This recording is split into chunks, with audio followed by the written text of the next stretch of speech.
Thomas. Do you mind if I do start with another question about Fabio?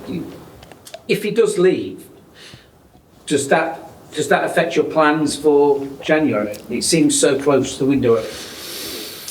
I think, again, it's one of these, a lot of rumors out there, which I'm not really commenting on, players, staff, directors. So, again, it's not for me to have a decision on. No, I know. But what I wondered is, are your January plans robust enough to survive one of the two sporting directors leaving? Yeah, I would say right now, Fabio and Johan is here. That's what I relate to. That's what I'm focusing on. Dave? I just wanted to take you back to your first job. You've already touched on it with Brøndby. And when you got to the winter break, I suppose we'd say in Denmark rather than Christmas, but the results have been a bit sticky, really. And do you remember in that first half of the season at Brøndby? And then they improved significantly in the second half of the season. I just wonder if that is a parallel that you talk about the parallels between the two jobs here and there, whether that's something that, I don't know, gives you hope or gives you some, I don't know, if it's an interesting... No, I think it's, I think I said it before, both in Brøndby and Brentford, actually. Brøndby, I didn't win the first 8 games, and then we were unbeaten in 9. In Brentford, we won, but we lost 8 out of 10 games, and then we were unbeaten in 10. So I'm convinced we'll see a similar pattern here. Not in doubt of that, because, I know to how make a competitive team, and we will make a very competitive team here as well. I'm not in doubt of that. To make it a little bit more complex here is the amount of games we are playing, how can you say, with rotations and physical load and mental load that just impact a team, and especially if a team not used to do that week in, week out. Thomas? Yeah. We often hear that winning becomes a habit. Does losing become a habit as well? And I ask that because before you got here, there's obviously a significant period where losing in the league became accepted because of what the club were doing in the Europa League. And it feels like maybe losing was easy or a bit of a habit. I think, I definitely think there can be habits that can go both ways. There's good habits and bad habits, and of course winning is a good habit and losing is a bad habit.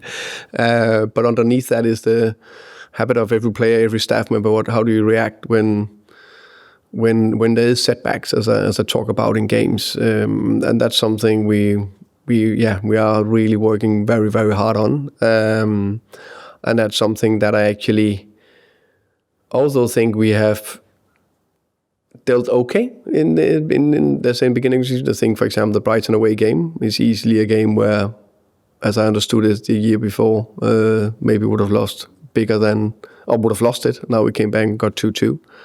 I think that was a good example. There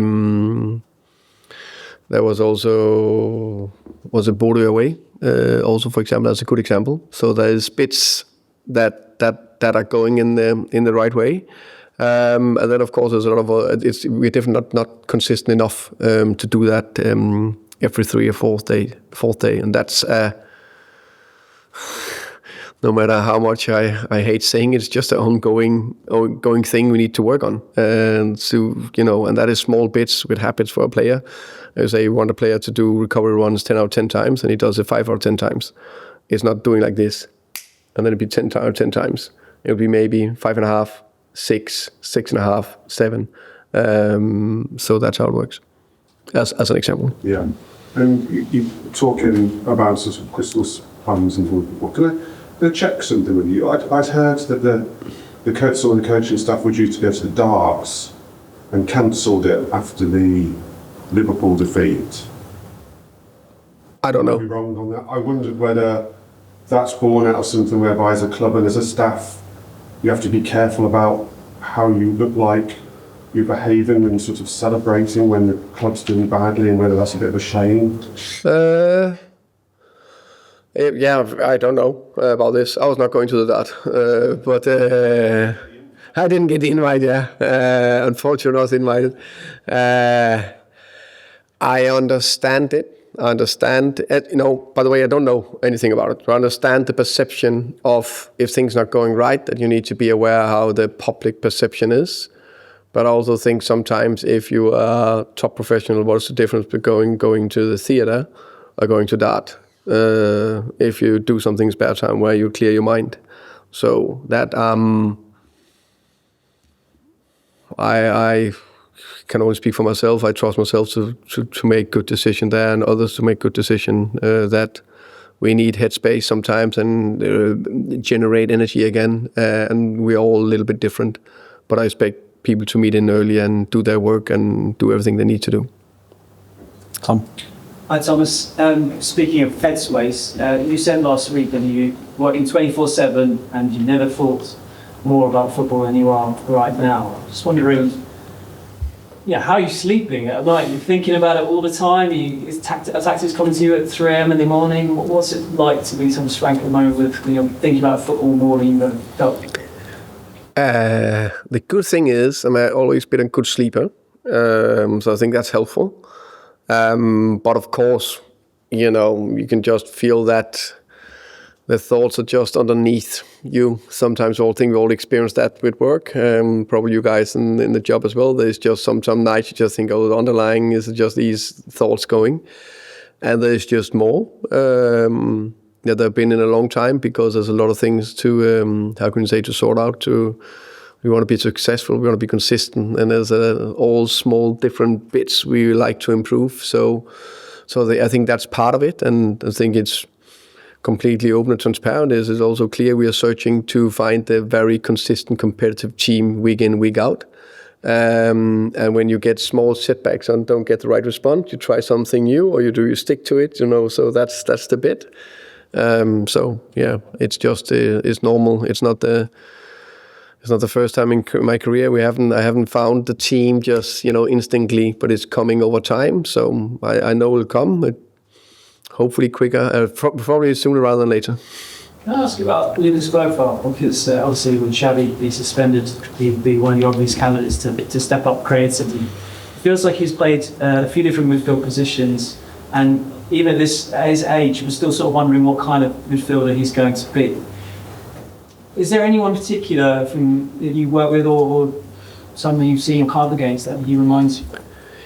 I think Lucas is very talented, and I think he will end as what we will call an 8, in my opinion, and that's what I think he will end. But who knows? I think he's more than capable to play a 10, for example, or he can play a more midfield role from the side as he did against Liverpool. And I think he's a player that you use in different roles, which I think is hugely beneficial and is hugely important to have that player that he can run in behind. He's very good at pressing. He's good on the ball. He can drive forward the ball. So you need different types. And for example, against Liverpool, we knew they came with at least 4, maybe 5 midfielders. In the end, they came with 5 midfielders. So if we didn't have an extra midfielder, the way he defended the first 30 minutes, I think was a big reason why I felt we was slightly on top in those 30 minutes. I think it's a big reason of that, instead of we played with 2, let's say, main wingers.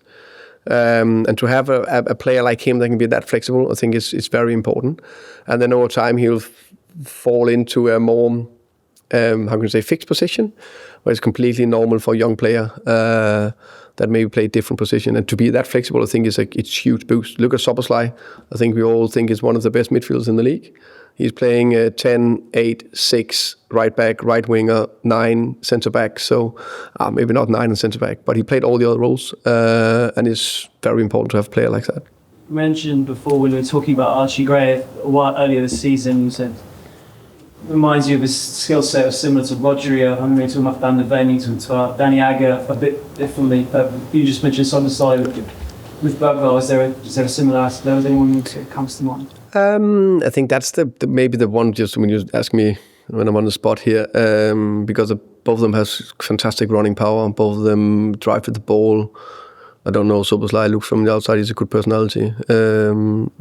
Lucas is a great personality, great character. I think he's a big part of the future we try to create here. And just lastly, obviously the January window's just around the corner. when it comes to anyone you might sign, how important is it that that player is totally sold on the Spurs project and your project?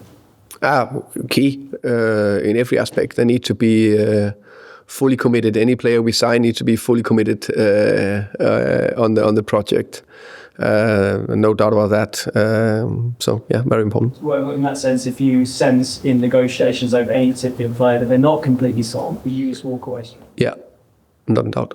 I think characters for me, as I said many times, is the most important thing, and I need to buy into so we are aligned. That makes it easier for me to say, hey, remember the bit I said about this. Yeah, you do. Then it's a little bit easier to have consequences. Okay, thank you very much. Thank you, guys. Thank you. Have Christmas. Yeah, thank you likewise. Okay. See you soon.